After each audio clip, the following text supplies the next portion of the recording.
आज के वीडियो में हम लेटर टू गॉड चैप्टर के कुछ इंपॉर्टेंट एमसीक्यूज को डिस्कस करेंगे। पहला क्वेश्चन है हमारे पास, what does the solitary house on the crest of a low hill symbolize in the story. तो ये चैप्टर में जो लेंको का घर है, एकदम पहाड़ पे अकेले वो रहता है घर बना के, उसका रीज़न क्या है, ये क्या दर्शाता है।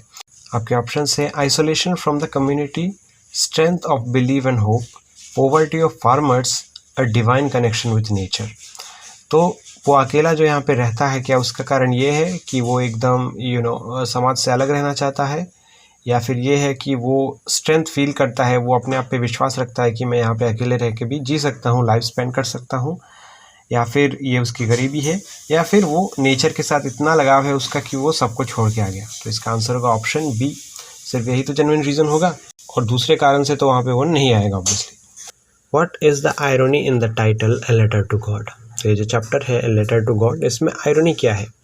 The letter never reaches God, God is not mentioned anywhere else in the story, God doesn't respond directly, humans are the one who fulfil the prayers. तो क्या होगा आपका आंसर, ये होगा ऑप्शन डी, कि humans are the ones who fulfil the prayers, क्योंकि जो लोग हैं, जो इंसान हैं, उन्होंने ही तो अल्टीमेटली लेंको का विश पूरा किया था ना। Why does the author introduce the postmaster as a fat amiable fellow?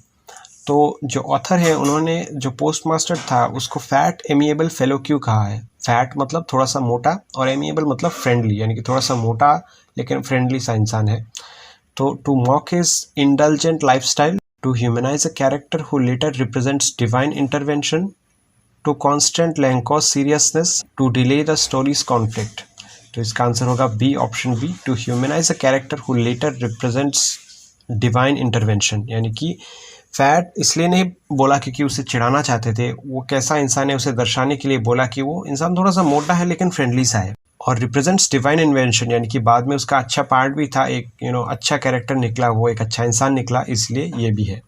Which of the following best captures Lencho's world view. तो लेंको का जो ओपिनियन है, या फिर कह सकते हैं दुनिया को देखने का नज़रिया है, वो इनमें से कौन सी चीज़ दर्शाती है। Man must accept fate without question, nature is cruel and untrustworthy, absolute faith in divine justice, one must work hard and expect nothing. तो ऑप्शन सी, क्योंकि इसका मतलब है कि absolute faith in divine justice, यानी कि एकदम से विश्वास करना भगवान के ऊपर, ऊपर वाले के ऊपर, कि कुछ भी हो जाए वो हमें मदद करेंगे। What literary device is used in It was during the meal that, as Lenko had predicted, big drops of rain began to fall. तो लिटरेरी डिवाइस यहाँ पे कौन सा यूज़ हुआ है, देखिए ये आंसर हो जाएगा। पहले तो ऑप्शंस बता देता हूँ, सिमाइल, आयरोनी, फोर शेडोइंग, एलिगोरी। तो इसका आंसर हो जाएगा फोर शेडोइंग। तो ये जो है इसको पूर्वाभास कहते हैं, क्योंकि देखिए जो लाइन है कि लैंको जब खाना खाने गया था तभी उसने सोच लिया था, प्रेडिक्ट कर लिया था कि बारिश हो सकता है, तो इसे फोर शेडोइंग बोलेंगे, क्योंकि ये पूर्वाभास था ना, पहले से अंदाजा लगा लिया था उसने। What deeper human connection does Lenko's act of writing to God reflect? तो लेंको ने जो भगवान को, गॉड को लेटर लिखा, वो उसके कौन से इमोशंस को और दर्शाता है, कौन से गहरे इमोशंस को दर्शाता है। Revenge, arrogance, child like trust, greed. तो इसका आंसर होगा चाइल्ड लाइक ट्रस्ट, यानी कि बच्चों की तरह वो विश्वास करता था, ट्रस्ट करता था गॉड को, भगवान को। How is nature portrait in the story. तो नेचर को, यानी कि कुदरत को कैसे दर्शाया है इस स्टोरी में। An unpredictable force, a constant provider, a reflection of God's mood, a background detail। तो इसका आंसर होगा option A, an unpredictable force। क्यों, क्योंकि नेचर को एकदम प्रेडिक्ट नहीं कर पाया था लैंको। उसने सोचा था कि एकदम आराम सा मस्त सा बारिश होगा, लेकिन एकदम तूफान आ गया और सब कुछ बर्बाद कर दिया। तो ये तो अनप्रेडिक्टेबल था ना, इसलिए यही होगा इसका answer. What role does the community play in Lencho's life. तो लैंको की जिंदगी में कम्युनिटी, यानी कि समाज, क्या रोल प्ले करता है।